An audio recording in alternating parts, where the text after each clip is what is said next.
Gracias, Señor, porque estaba de tercero, porque eso está glorioso.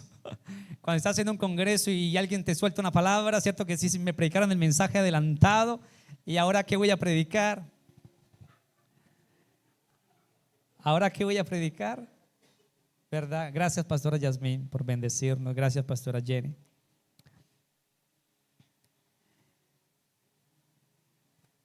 Y quiero ubicarlo geográficamente donde está el Espíritu Santo. Y quiero entrar por aquí con una pregunta. ¿Cuándo surge el aplazamiento? ¿Cuándo surge el aplazamiento? El aplazamiento surge cuando no hay urgencia. ¿Cuándo surge el aplazamiento?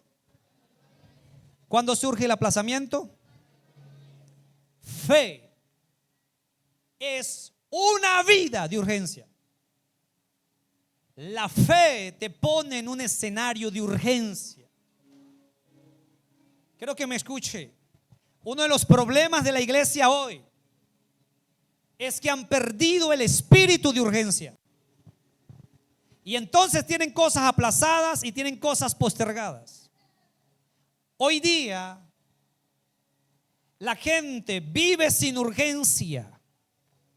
Y cuando la gente vive sin urgencia, la gente ve que no es necesario. Que no es necesario ayunar. Que no es necesario vigilar. Que no es necesario orar tanto. Que no es necesario leer. Que no es necesario escribir. Que no es necesario predicar. Ahora, ¿por qué la iglesia está en ese estado? Que ha perdido el sentido de urgencia. Porque hay un mensaje dentro de la iglesia que se ha aplazado. Y es: Jesús está a las puertas. Cuando dejamos de predicar el mensaje, el retorno de Jesús por su iglesia.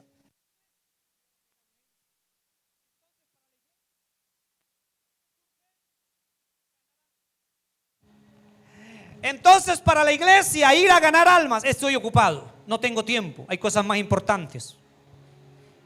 Y perder la urgencia en lo esencial es perder la vida misma. Ahora, quiero que reciba esta palabra. Póngase la mano en el corazón y escuche. No va a haber urgencia en la iglesia si no volvemos a predicar en nuestras casas que Jesús viene pronto. Si no volvemos a conversar en familia que Jesús viene pronto. Si no le volvemos a hablar a nuestros hijos que Jesús viene pronto. Si no volvemos a hablar en las redes que Jesús viene pronto. Una de las cosas que hoy día la iglesia anda en una chabacanería y en una falsa santidad que ellos mismos se han inventado, pero que no es la propia o la original. Es por omitir o desplazar el mensaje. Jesús está a la puerta, querido empresario. No haga negocios chuecos ni robe, porque ningún ladrón irá al cielo.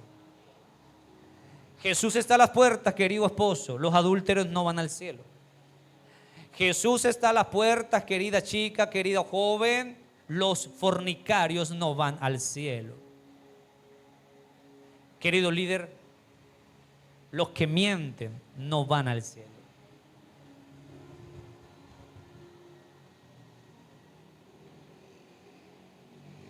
Al lado de la avenida, alrededor del mensaje del regreso de Jesús, se han planteado muchas ideas, algunas bien presentadas, bien narradas, que suenan como algo legítimo,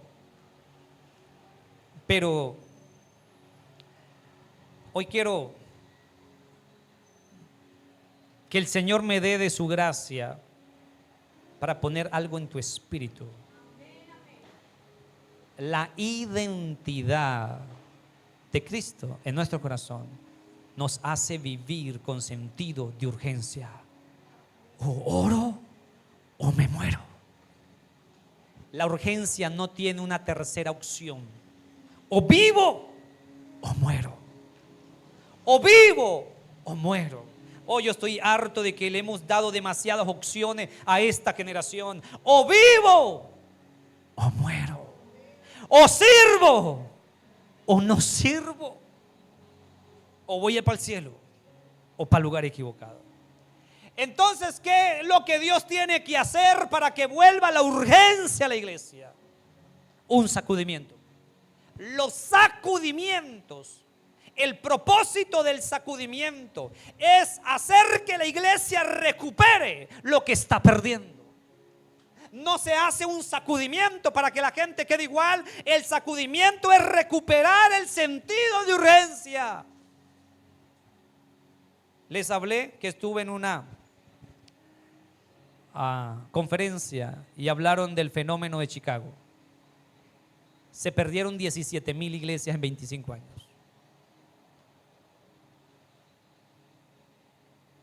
¿Por qué se perdieron? ¿Acaso los siervos son los dueños de ella? Se perdió la urgencia de rendirle cuentas a Él.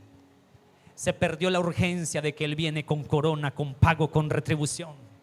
Hay gente que no está haciendo nada ahorita porque dejaron de tener el sentido de urgencia de la corona de la vida, de la corona de la justicia, de la corona de la salvación, del pago, del premio y de la recompensa.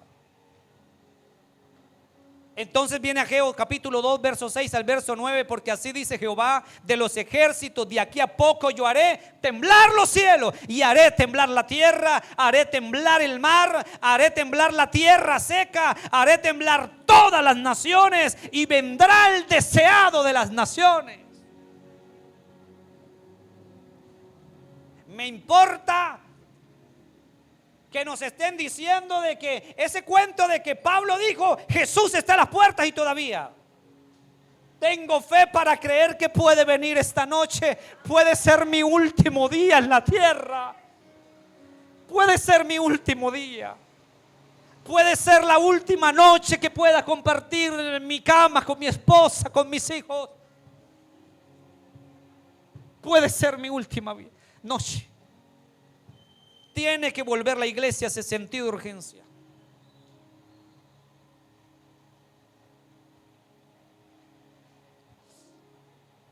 Quiero usar como referencia esta palabra. Primera de Pedro 2, del 9 al 10. Cuando perdemos el sentido de urgencia, la gente que tiene urgencia, jamás el cansancio los domina. Si hay urgencia, tenemos un santo afán. Esta semana no he dormido, estuve el jueves en Cali, estuve el viernes, el jueves dormí 2 horas, el viernes dormí 2 horas, luego tuve que venir, llegué acá, estar en un sepelio, estoy acá. Yo no sé si usted aprovechó para descansar, pero esta semana no ha sido descanso, hay una urgencia. Cristo viene pronto, afuera hay un reguero de gente que están afilando hacia el camino, hacia el mismo infierno, y la iglesia se quedó quieta.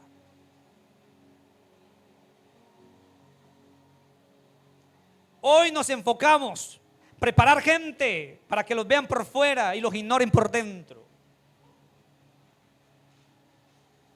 Primera de Pedro 2, 9 al 10 dice: mas vosotros sois linaje escogido, real sacerdocio, nación santa, pueblo adquirido por Dios, para que anunciéis las virtudes de aquel que os llamó de las tinieblas a la luz admirable. Vosotros que en otro tiempo no eran, pero que ahora son, no eran pueblo, ahora son pueblo, pero que ahora sois pueblo de Dios, que en otro tiempo no habías alcanzado misericordia, pero que habéis alcanzado misericordia ahora.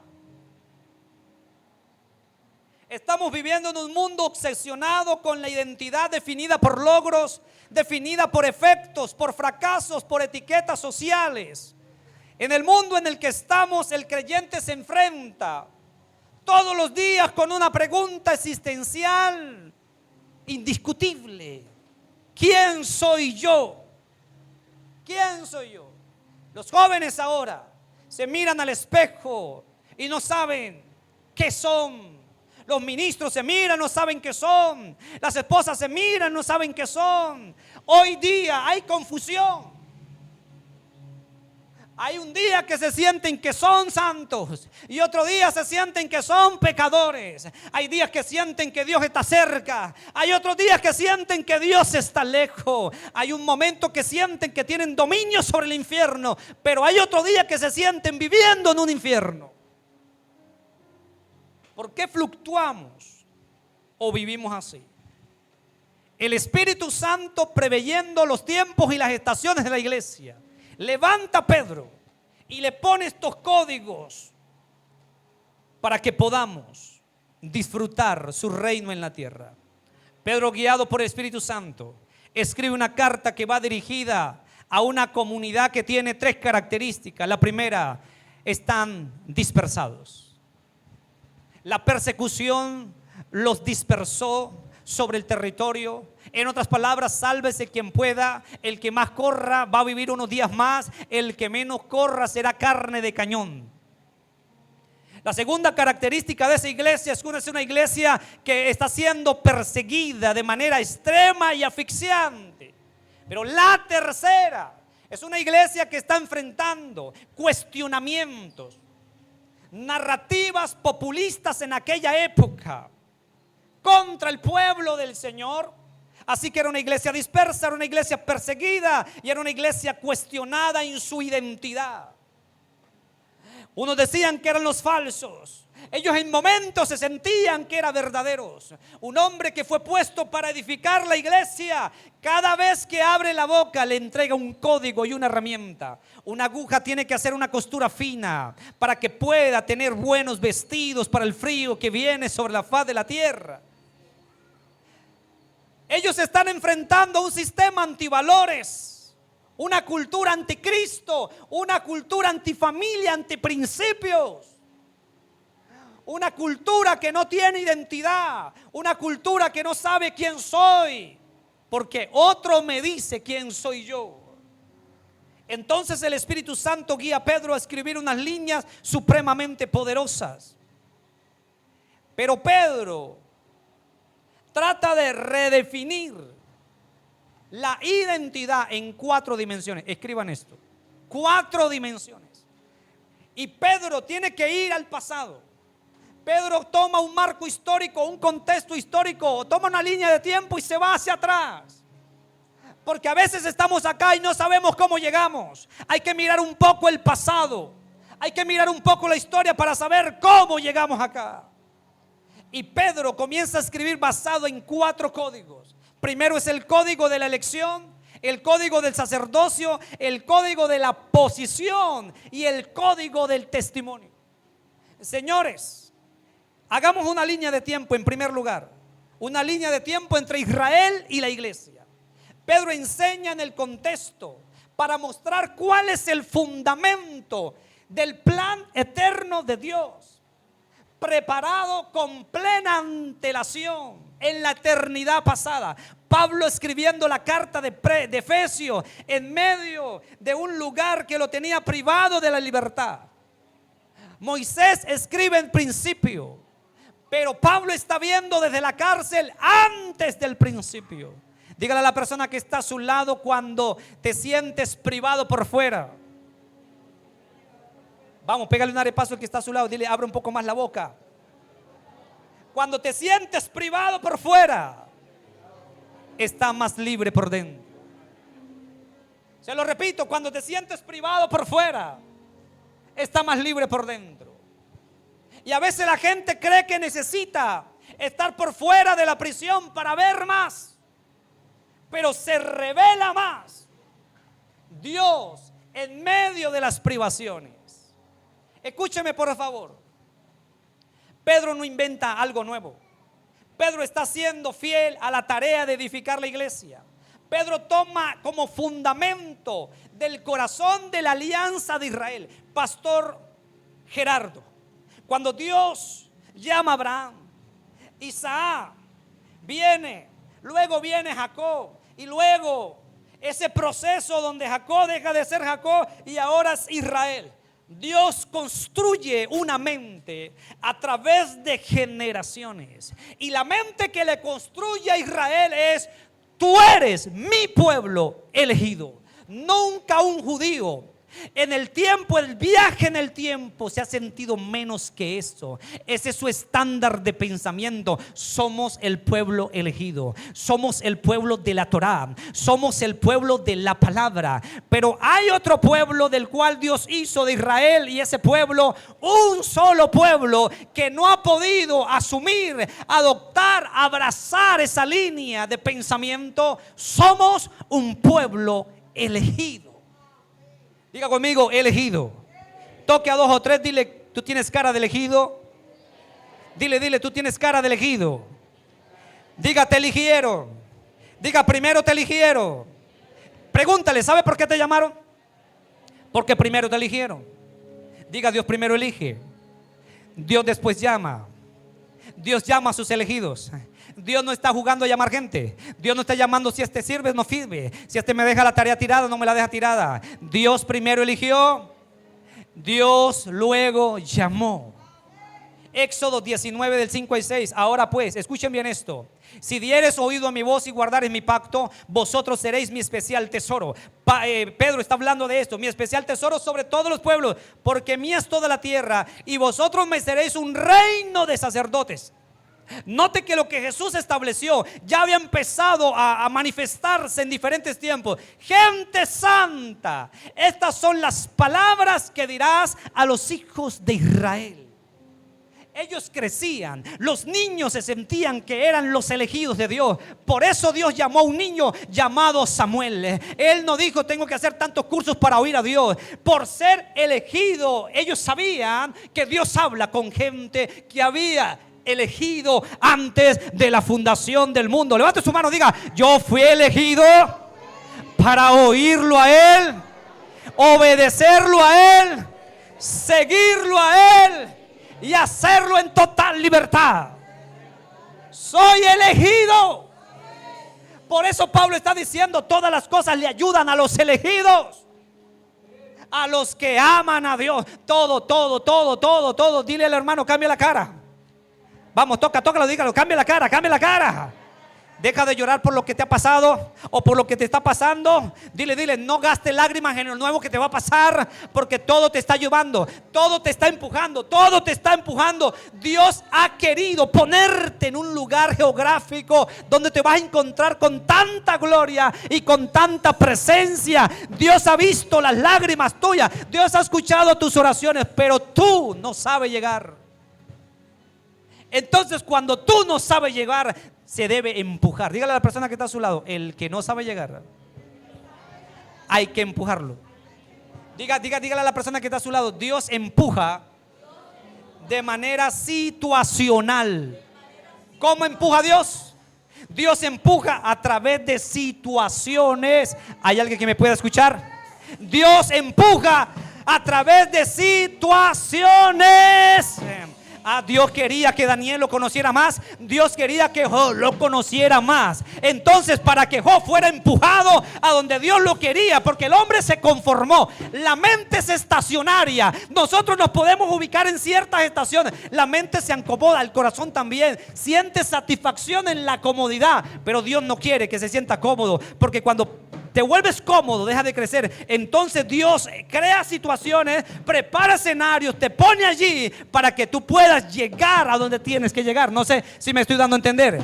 Dígale a la persona que está a su lado, vigilar es celebrar, porque Dios me está empujando. A través de esta situación, Dios me está empujando. Señores, hemos escuchado que los grandes predicadores todavía no han nacido. La gloria postrera será mayor. No, lo vuelvo a decir, la gloria postrera será mayor. Nosotros admiramos una generación y la honramos. Dígale a la persona que está a su lado, prepárate. Tócalo, dígale, prepárate, porque tú serás el próximo admirado. Ahora míreme, no se puede admirar a alguien que Dios no ha elegido. Dios se goza. La Biblia dice que Dios no comparte su gloria con nadie. ¿Qué es nadie? Otro que no es como Él. Él nos hizo imagen, Él nos hizo a semejanza. Así que Él comparte su gloria con aquellos que sí son alguien. Usted. Así que Dios construye Israel como un pueblo con identidad de elegido. Segundo, con identidad de sacerdocio. Ahora, ¿por qué se enseña esto? ¿Por qué se enseña esto dentro de la iglesia? Porque por nacimiento no se tiene esa mentalidad. No se tiene esa mentalidad. Entonces, escúcheme bien, esa mentalidad de elegido, de sacerdote, de santo y de propiedad exclusiva. No toquéis a mis ungidos. ¿Está hablando de 2 o 3? ¿De quién está hablando? ¿A poco será vos? Tal vez eres vos. ¿Es usted de quien Dios está hablando? No se atrevan a tocarlo a Él. Él es mi elegido. Dígale a la persona que está a su lado: me siento peligroso. Cuando entiendo que soy elegido, dice Dios, no me toquen al elegido. Oh my God, le voy a soltar una. Dígale a la persona que está a su lado: el que más celebra, más recibe. El que más celebra, más recibe. La Biblia me habla que hubo un animal, era un pollino, era un animal de carga, profetizado, diseñado para un momento especial. Tenía que entrar a ser parte del plan y nadie lo podía tocar porque era el elegido. Era un animal que nadie se le había subido porque era el elegido. Y entonces Dios comisiona a alguien: vaya, desaten al elegido, vaya, desaten al elegido. Y entonces, si alguien les dice: ¿qué hacen con el elegido?, entonces dirán: el Señor lo necesita. Señores, Dios no está improvisando a ver si hay algo bueno por aquí para escogerlo. Dios lo que tenía que escoger lo escogió antes de crear. Escúchame bien, Dios lo que tenía que escoger lo escogió antes de crear. Escogió un burro antes de crear el universo. Pablo dijo un plan bien ideal. Jesús fue escogido antes de hacer la tierra, antes de ser el hombre. Él fue preparado antes de todas las cosas, porque había un momento que el plan ameritaba que Él se diera a conocer. Dígale a la persona que está a su lado: tú eres elegido. Y a partir de hoy, dígale así, no firme por la plata, dígale: mis respetos. Porque la Biblia habla de honra. Porque entre elegidos no hay deshonra. Entre elegidos lo único que hay es honra, honra, honra y más honra. ¿Dónde están los elegidos acá? Ahora escucha bien esto. Pedro sigue construyendo. Voy despacio. Al pasar el tiempo, el pueblo que fue llamado a vivir de manera elegida, a sentirse, a pensar que son elegidos, al pasar el tiempo, todo se había menoscabado. Israel fue la nación que se le desfiguró la identidad de elegido. ¿Qué dejaron entrar? La idolatría. ¿Qué es idolatría? ¿Qué es idolatría? Todo lo que compite con el lugar del uno. Todo lo que compite con el uno es idolatría. ¿Me estoy dando a entender? Entonces cosas comenzaron a filtrarse. Solamente se tomó tiempo. Solamente se tomó tiempo.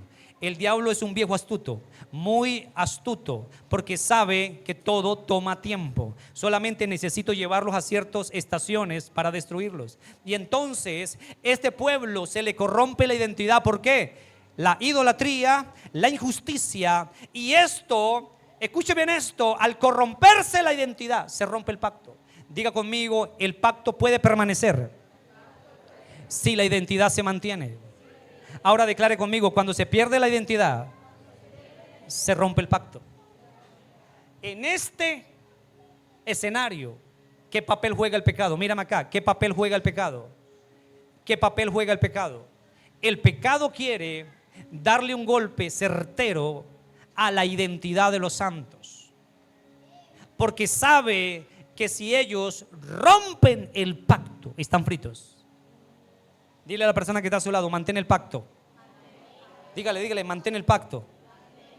Entonces, iglesia, cuando Israel socava su identidad, desfigura la identidad por la idolatría, la injusticia, rompen el pacto, Dios envía los profetas. Fase número 2 del plan.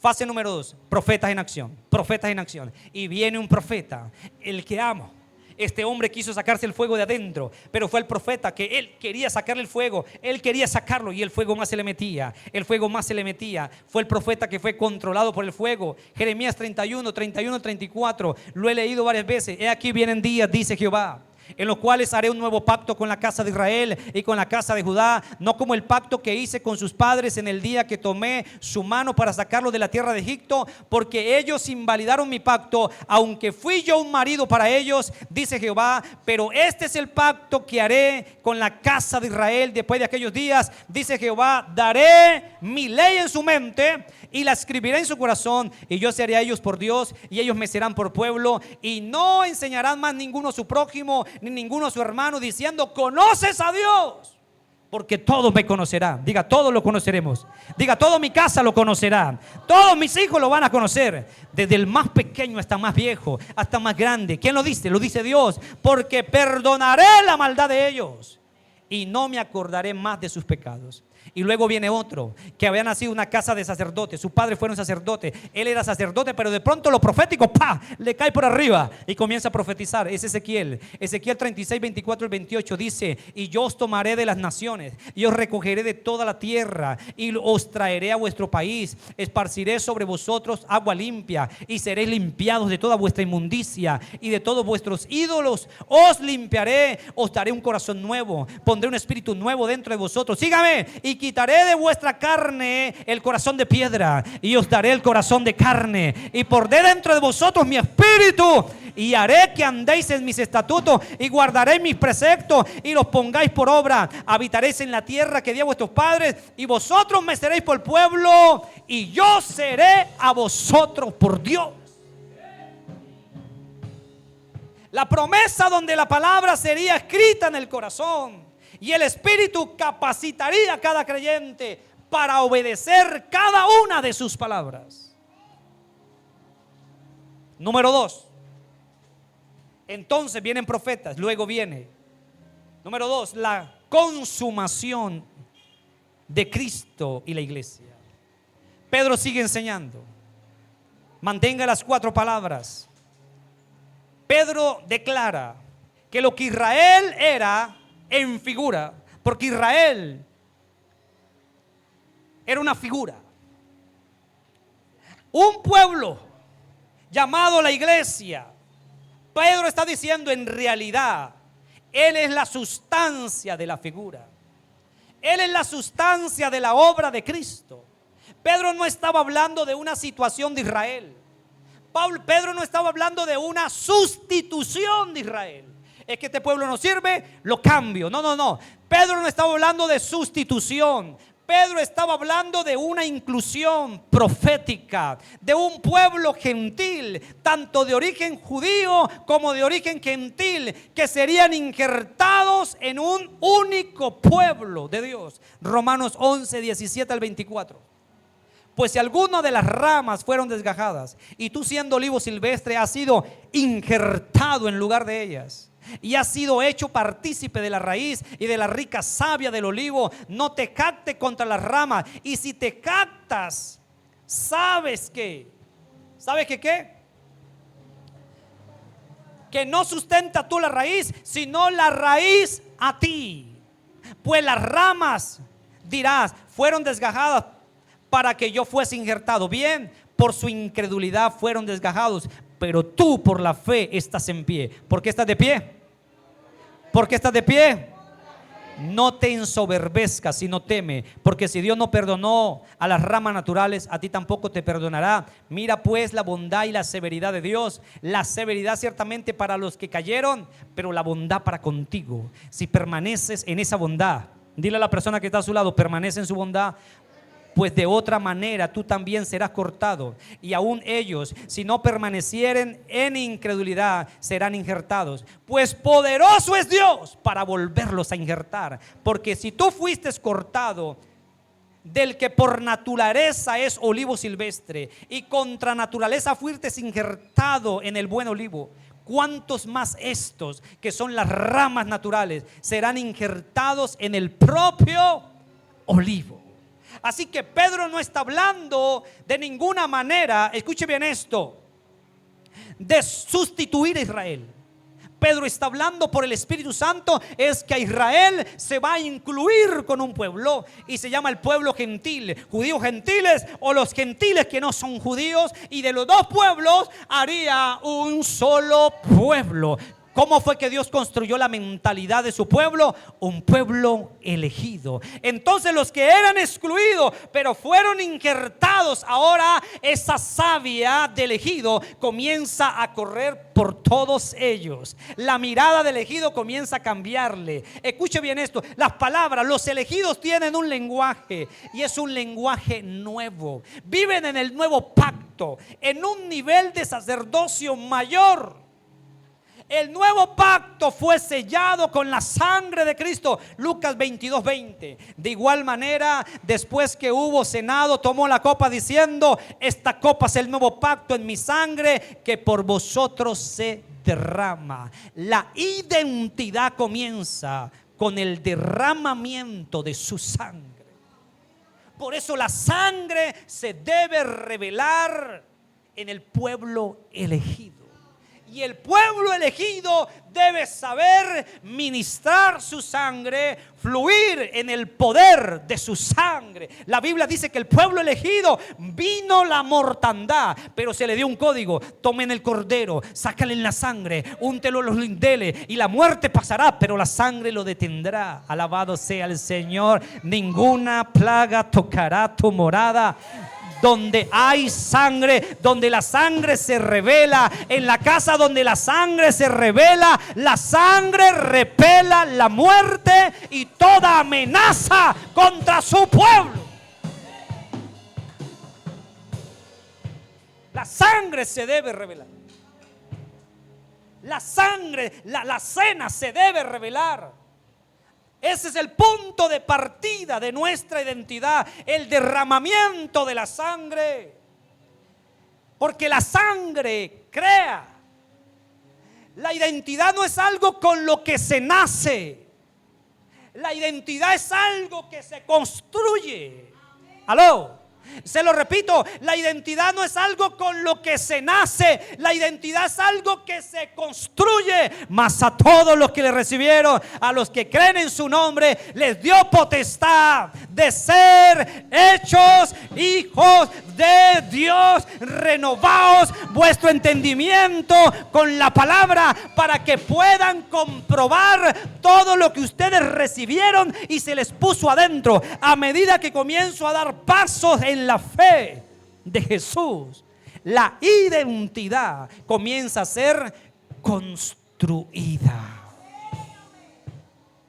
¿Cómo piensan los santos? El regreso de las hijas de Sara. Las hijas de Sara tienen una mentalidad. Los hijos de Abraham tienen una mentalidad. Alabado sea, son perdonadores compulsivos. La genética de ellos es perdón. Perdón es un tema de naturaleza. Así que la sangre nos construye la identidad. Pero la identidad construida por la sangre sobrepasa a etnias, culturas y los méritos humanos. Dígale a la persona que está a su lado: la revelación de un ministro radica en vivir como si no tuviera mérito alguno.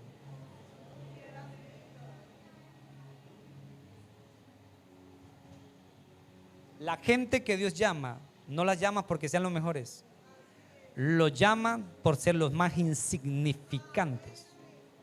Israel no fue llamado por ser el mejor, fue llamado porque todo el mundo le pegaba en la jeta. De lo vil y de lo menospreciado levanta a Dios.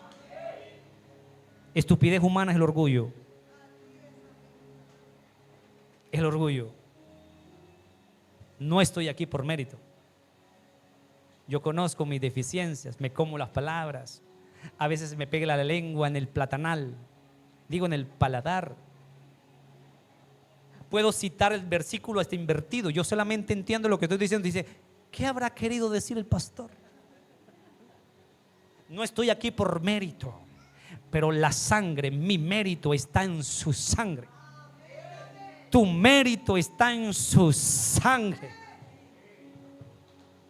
Oh, aleluya.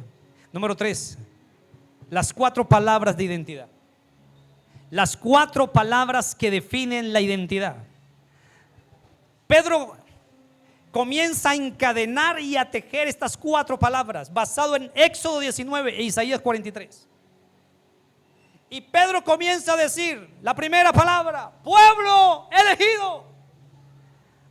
Cuando tú sabes que eres elegido, chica, méteme la mano las chicas, aquí las chicas y chiquitas, y chicas más grandes, chicas viejas, las que están más viejitas. La palabra viejo es un adorno a los que han vivido. Escúcheme, usted es incomprable.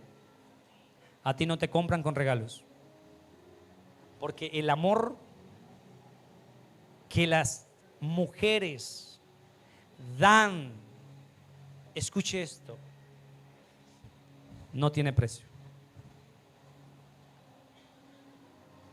No se puede comprar. Pueblo elegido. La elección no es un privilegio estático. La elección es el origen de toda la identidad. Elección. ¿Cuál será el origen de la identidad? Una palabra: elección. Primero tiene que haber elección para que luego tengan identidad. No primero identidad y luego elección. Primero se eligen y luego forjan la identidad. Esa elección, ¿cómo fue o en quién? Efesios 1 del 4 al 5. Según nos escogió en Cristo, en Él, antes de la fundación del mundo. Usted no mira que la elección se hizo después de la creación. Usted va a mirar que la elección se hizo antes de la creación. Y esto es un buen punto de partida para entender algunas cosas muy profundas o sencillas que parecen profundas. Antes de la fundación del mundo, para que fuésemos santos. Ojo, las características de la elección. Te escojo para que seas, ¿cómo? Santo. Otra vez, te escojo para que seas, ¿cómo? Otra vez, hey, te escojo para que seas, ¿cómo? Entonces, si yo fui elegido, la santidad no es un complique. Es fácil para el que fue elegido para eso.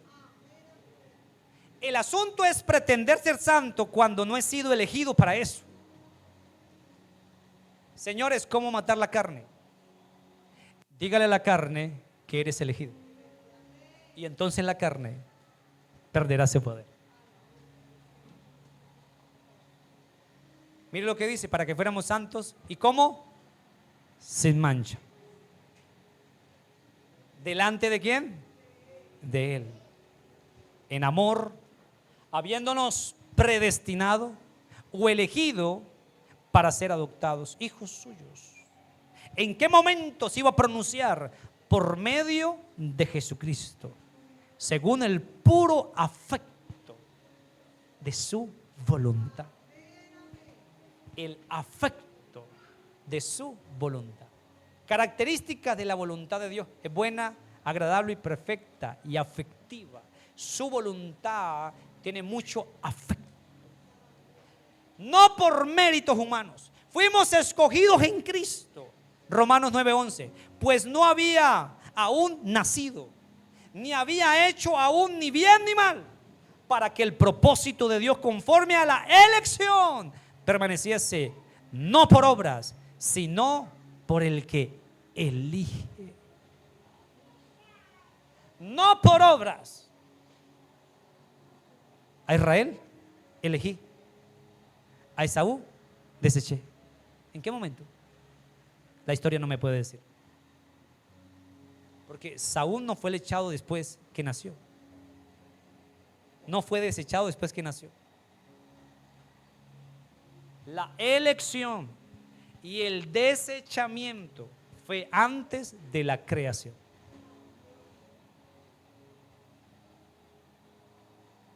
Escuche, un día un doctor bautista me dijo que Génesis 1 se llamaba el ensayo de Dios. Yo era un niño tímido para aquella época, hoy menos tímido, aunque conservo en ciertas áreas un poco de timidez. Pero no sé qué pasó en mí, algo se me rebotó. Y yo dije, disculpe, profe, ¿puedo decir algo? ¿Me estás hablando del Dios de Abraham, de Isaac, de Jacob? Me dijo, sí, es el mismo. ¿Me estás hablando del que sacó a los muchachos del horno de fuego y que hizo dormir al otro entre leones y luego lo sacó? Sí, el mismo. El que hizo caer maná del cielo y abrió el mar. ¿Me está hablando de ese? Sí, del mismo. Y fui grosero. Usted no lo haga. Me porté grosero. Y yo le dije, ¿no crees que es un tanto estúpido decir tal cosa? Y él se quedó así. ¿Sabe? Estoy hablando con un doctor bautista, con un doctorado. Y eso me dijo. Se quedó así. Y me dijo, estudiante Oscar, esa es su apreciación. Pero lo que él me dijo no me generó una afectación, me generó un desafío. Y el desafío es que yo tengo que conocer al Dios del cual yo hablo. No es por méritos míos. Esta elección implica una gracia radical. No nos elegimos a nosotros mismos, pues fuimos elegidos para ser santos. Efesios 1:4, según nos escogió en Él antes de la fundación del mundo, para que fuésemos santos y sin mancha delante. Esto es radical, esto es un estándar. Esto es incuestionable. Esto no necesita interpretación. Es un estándar, Él no lo va a negociar. No está dispuesto a razonarlo con nadie. Todos tenemos que entrar ahí. Es su gracia. Y ese carro es su gracia, hermano. Y esa casa es su gracia, querido. ¿Y por qué va a las naciones? Es su gracia. ¿Y cómo resucita a los muertos? Es su gracia. Es que Dios sí lo oye a usted. No, usted debe aprender a caminar en la gracia, porque Él oye a todos los que hablan con Él. Segundo, esa gracia del pueblo escogido debe producir en nosotros una responsabilidad. Ser elegido. Mateo 28. Alguien que me diga Mateo 28, Mateo 28, Mateo 28. ¿Por qué surge Mateo 28? ¿De dónde viene Mateo 28? ¿Por qué tanto nosotros hablamos de Mateo 28? ¿Por qué Dios me llama? Porque aquel que elige es autónomo en llamar. Aquel que elige es autónomo en enviar. Y aquel que elige es autónomo en pedir rendición de cuentas. ¿Dónde está el problema de la pereza de ir? De no sentir la urgencia de ir. Es desconocer que fuimos elegidos. Cuando tú tienes mentalidad de elegido, siempre estás obedeciendo, siempre estás sirviendo, siempre estás yendo, siempre estás predicando. Porque el elegido vive en un escenario del nuevo pacto. Responsabilidad. Ser elegido, ¿para qué? ¿Para qué Dios nos llamó? A ver, recuerde la Biblia. ¿Para qué Dios nos llamó? Para que publicáramos ¿qué? Fuimos llamados para publicar. Me eligió para una tarea. Oh, este hombre me rompe la cabeza. Dios dice, ¿a quién enviaré? ¿Y quién irá por nosotros? Un tipo está en la tierra, el hombre es profeta, él se queda escuchando al cielo. ¿A quién enviaré? Dios tiene una tarea en la tierra, no la quiere hacer solo, está buscando hombres con los que quiere compartir la tarea.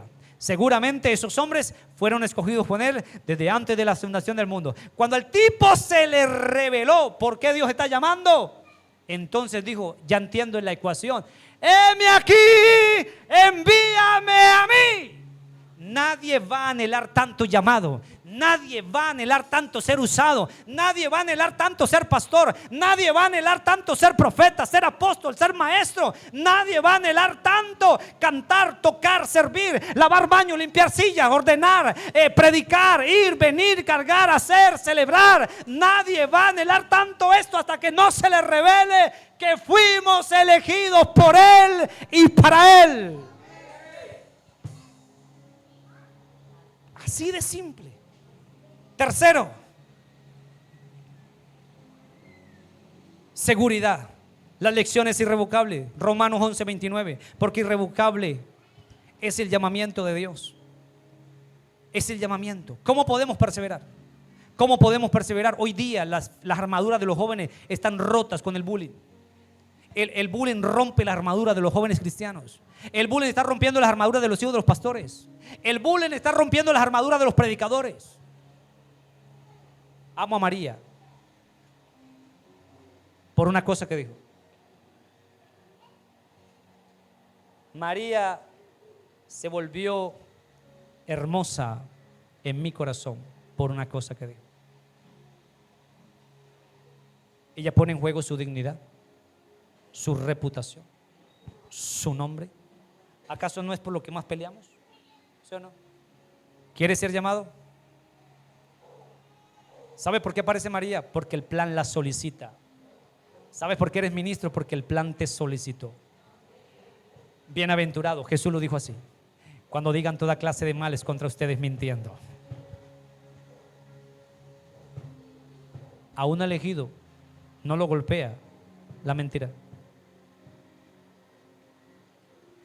Otra vez, a un elegido no lo golpea la calumnia.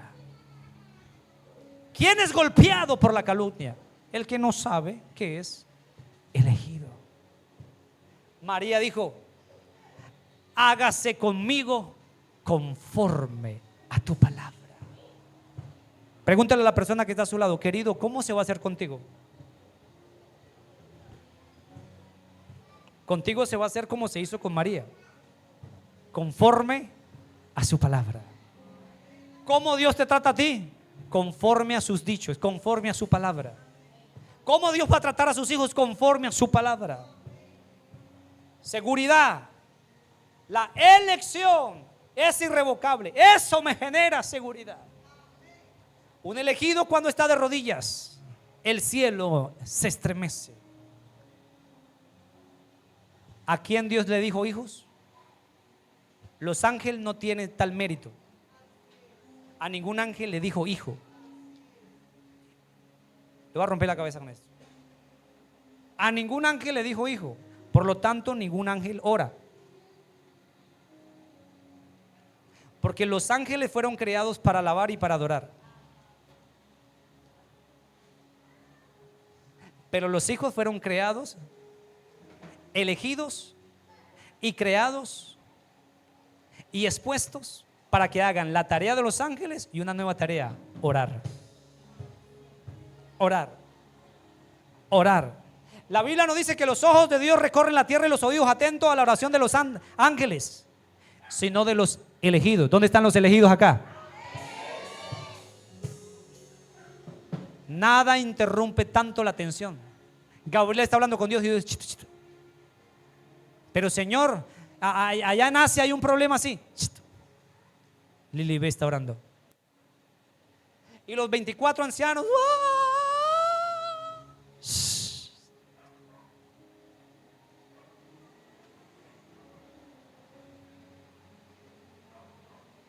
pero ¿de qué impregnó a los elegidos? Míreme, ¿de qué impregnó a los elegidos? De un aroma. El elegido es grato olor a Cristo. Te doy gracias, Señor, cuando tú sabes que eres elegido y te atacan, me quedo callado. Todo elegido sabe el alto riesgo de levantarse contra él. El que se levante contra ti no tiene mi aprobación. todos los que nos atacan están desaprobados por el que me eligió. Oh my God. Yo no sé si están entendiendo eso. Todos los que nos atacan están desaprobados por el que nos eligió. Por un camino vendrán contra ti. ¿A quién se le dijo eso? ¿Sobre qué marco revelacional está esto? Es que estos son elegidos. ¿A quién les envió los ángeles? Que los rodeen con cánticos de liberación. El cielo tiene tanta actividad cuando ustedes, los elegidos, están durmiendo, cuando van manejando, cuando están trabajando, siempre los están protegiendo. Las promesas no se le dieron a los ángeles, se le dieron a los elegidos. Pregúntame, ¿por qué, pastor? Pero pregúntamelo como si no tuviera sueño. Las promesas se nos dieron para llegar. ¿Para qué se nos dieron las promesas? Para llegar. Para llegar. ¿Alguna vez jugó Super Mario Bros? ¿Cierto que sí? Entre más agarre un honguito, ¿cierto que sí? Más combustible tiene, más combustible tiene, más combustible tiene.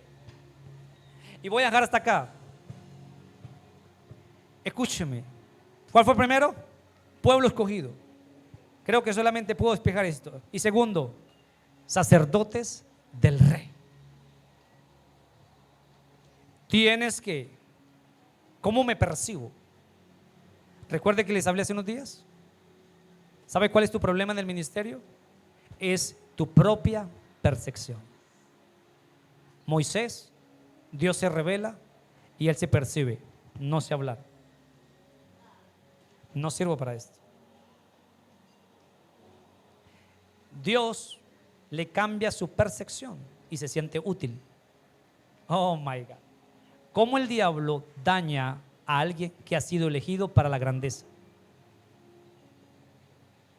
Implantándole a través de su casa, sus amigos, su entorno, la educación. ¿Cierto que sí? Aislarlo de la percepción de Dios y forjarle la percepción equivocada.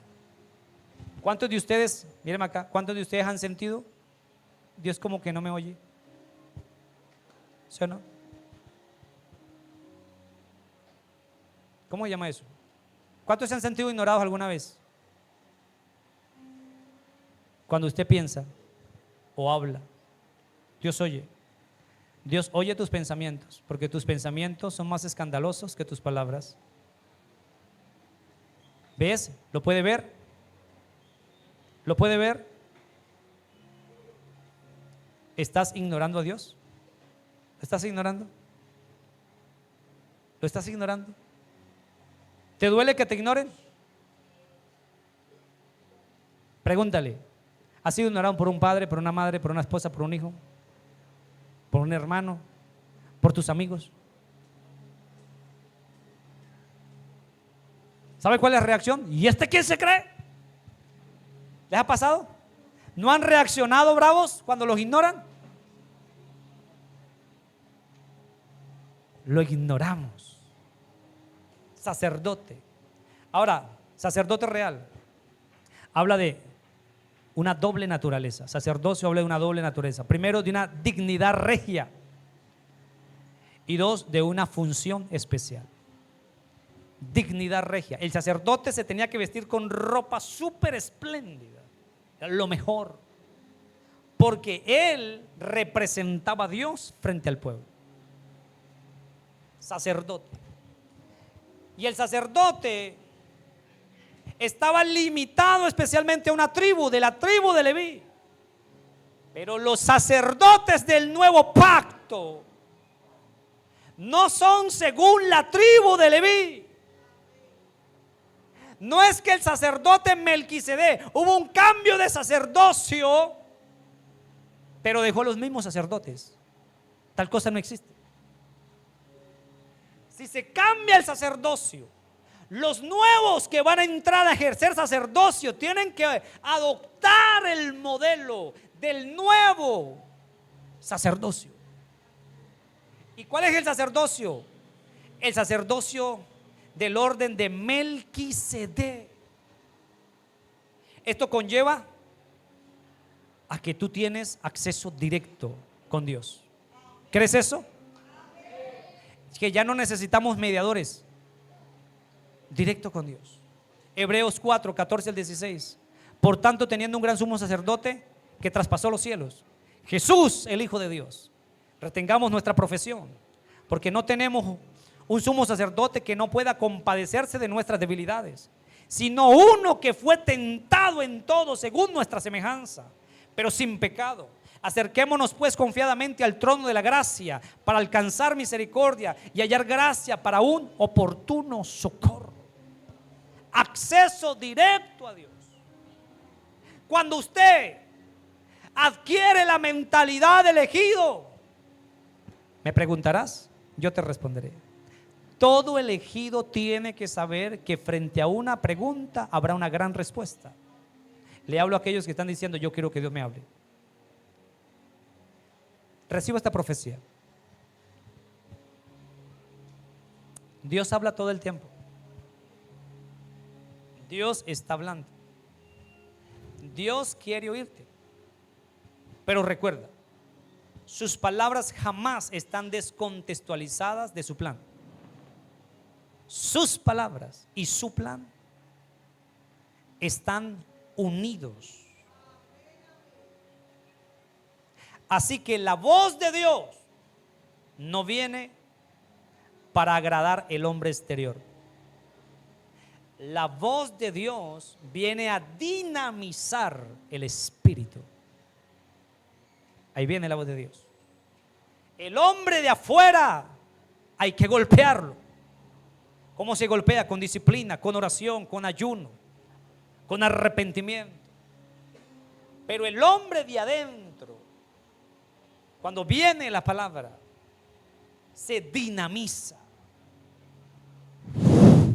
Sopló y entonces se reincorporó. Cada vez que Dios sopló, impregnó de vida lo que Dios sopló. La vara reverdeció, sopló, el mar se abrió.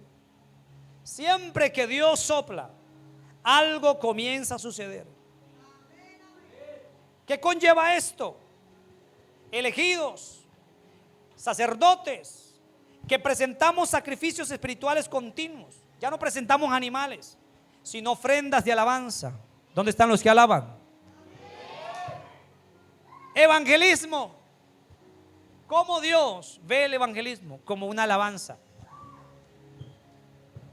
Dios se alegra cuando sus hijos participan en su plan. Romanos 12:1. Así que, hermanos, os ruego por la misericordia de Dios que presentéis vuestro cuerpo en sacrificio vivo, santo, agradable a Dios, que es vuestro culto racional. Hebreos 13:15 al 18. Así que ofrezcamos siempre a Dios por medio de él sacrificio de alabanza, es decir, fruto de labios que confiesan su nombre. Y de hacer el bien y de la ayuda mutua no nos olvidemos. Un sacerdocio que nos permite mediar en el mundo. Los sacerdotes siempre representan a Dios ante los hombres. La Biblia dice en 2 de Corintios 5:20, así que somos embajadores en nombre de Cristo. En este nuevo orden sacerdotal somos los representantes de Cristo en la tierra. Y todo lo que atéis en la tierra será atado en el cielo. Hay algo tan impresionante como el cielo percibe la voz de sus representantes, pero como los representantes entre ellos perciben su voz. Aún el diablo sabe quién representa a Dios y quién no lo representa. Que es un eslogan, una fachada. Así que somos embajadores en nombre de Cristo, como si Dios rogase por medio de nosotros. Os rogamos en nombre de Cristo, reconciliados con Dios. Tú representas a Dios en tu casa. Tú representas a Dios en el trabajo. Tú representas a Dios en el barrio. Tú representas a Dios en la buceta. Tú representas a Dios en la cuadra. ¿Alguien me está escuchando? Tú representas a Dios cuando está comadreando con la vecina. Tú representas a Dios en tu familia. Tú representas a Dios. Dígale a la persona que está a su lado: actúa como representante. ¿Qué es un sacerdote? Es un representante. Pablo toma un concepto nuevo y le dice embajador, el que representa a Dios en la tierra. A ver, Adán, ¿qué era? Fue creado a imagen y semejanza. ¿Para qué? Para representar a Dios en la tierra. Él representaba a Dios delante de los animales, de las especies, de los árboles, de toda criatura creada en su momento. Dios quiere que tú lo representes bien. Toque a la persona que está a su lado, póngale la mano encima y dígale: querido dignatario representante, representa bien al rey de tal manera que en tu ejercicio como representante Él reciba la gloria, Él reciba la honra y Él reciba la alabanza. La forma como lo represento, lo dignifico, lo honro y lo engrandezco. Un soldado no puede ser civil, pero un civil se puede reclutar como soldado. Todo aquel que milita en el reino, que sabe que fue escogido, que es una nación santa, no juega a tener pecaditos, nada escondido. Los santos brillan como el sol. ¿Cómo brillan los santos?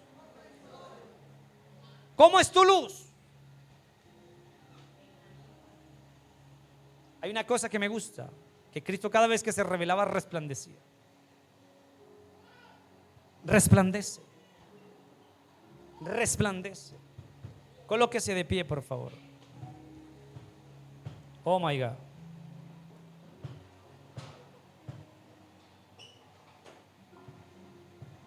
¿Cómo vamos a resistir? Colóquese de pie, deme su atención. ¿Cómo vamos a resistir? Sin identidad no hay capacidad para resistirlo. Hoy en día el pecado se come las personas. Hoy en día cualquier situación o problema nos trata de derribar. ¿Dónde está el problema de eso? ¿Acaso Dios no está contigo? Sí está contigo. Pero es muy difícil compartir la vida con otro que no tiene identidad. Caminando juntos. Si no están de acuerdo, acuerdo, identidad compartida. ¿Qué es acuerdo? Identidad compartida. ¿Qué es acuerdo? Identidad. No haga alianzas y asociación con aquellos que no portan tu identidad. Hay mucha suplantación.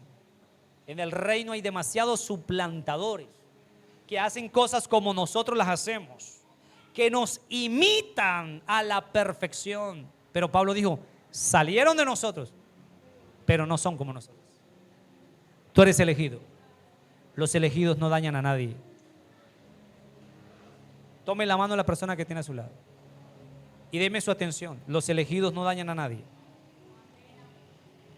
Los elegidos enfrentan, creo que hay una mala consideración en algunos conceptos, desafíos. Vamos a hablar de oportunidades. Cambiamos el concepto de desafíos o problemas con oportunidades. ¿Cómo crecen los elegidos? A base, ¿cierto que sí?, de oportunidades. ¿Cómo crecen los elegidos? A base de oportunidades. Cuando mi hija se murió, había ayunado 7 meses y lo que yo recibí fue la muerte de mi hija. Eso no es tragedia, fue una oportunidad. El Señor me dijo: resucítala. Le di un golpe, le dije a la muerte que la dejara y la vi con mis ojos que se reincorporó y se levantó. ¿Ves? Cuando estaba en el vientre me dijeron que iba a estar sin ojos, sin nariz y sin orejas. Mi esposa es testigo, una cantidad de papeles así. Un día, ¡ra!, los rasgué y dije: a mí nacerás bien.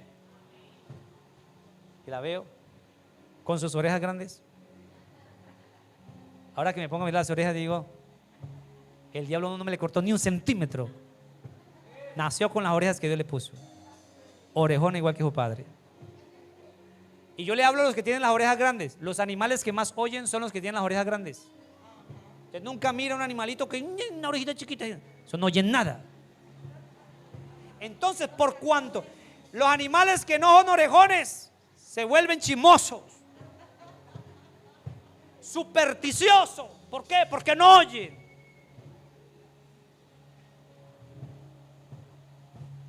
No estás en problema. Job. No, yo no quiero llamar eso prueba. No, yo no quiero llamar eso prueba. Yo quiero llamar eso mejoramiento. Yo quiero llamar eso actualización. Yo quiero llamar eso, ¿cierto que sí? El rompimiento del estancamiento. La mujer del flujo de sangre sangró por 12 años. Malgastó sufrida por mano de muchos y malgastó toda su economía. Pero cuando sangras, el sangrado no tiene como propósito alejarte de Jesús. El propósito de una herida abierta es llevarte a Él y decirle: hoy te conozco, esta es la medida que tengo de ti, pero puedo tener 20 vidas más, pero con esta que tengo quiero conocerte más de lo que ahora te conozco.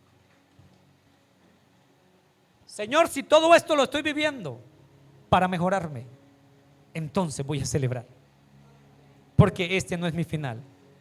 Voy a celebrar porque este no es mi final. Dígale a la persona que está a su lado: yo voy a celebrar porque este no es mi final. Vengo de una conferencia con el apóstol Guillermo Maldonado y el profeta Tommy Arayomi, y nos contó su testimonio en el matrimonio, y dijo esto: todos los problemas que yo he tenido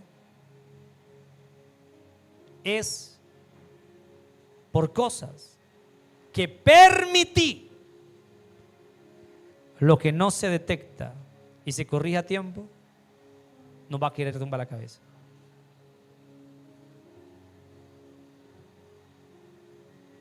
Y luego vino: ¿cuántos quieren el fuego del Espíritu Santo? Otra vez, ¿cuántos quieren el fuego del Espíritu Santo? Cuando el fuego se manifiesta, las serpientes comienzan a aparecer. Se lo repito otra vez. Cuando el fuego se manifiesta, las serpientes se comienzan a aparecer. Y cuando el fuego genera presión, las serpientes quieren morder. Y todo lo que den papaya, las serpientes lo van a morder. Pero el fuego que saca a la serpiente o hace que se manifieste es el mismo fuego que destruye la serpiente. El fuego que hace que se manifieste la serpiente es el fuego que destruye la misma serpiente. Señores, el fuego expone el reino de las tinieblas y el fuego liquida ese reino. ¿Quieren el fuego del Espíritu Santo? ¿Cómo vamos a lidiar con la serpiente? Levante su mano. Diga: yo lidio con la serpiente con la mentalidad de elegido, de sacerdote, de rey y de santo. Con esa mentalidad se lidia con la serpiente. Levante su mano. Vengan los adoradores acá.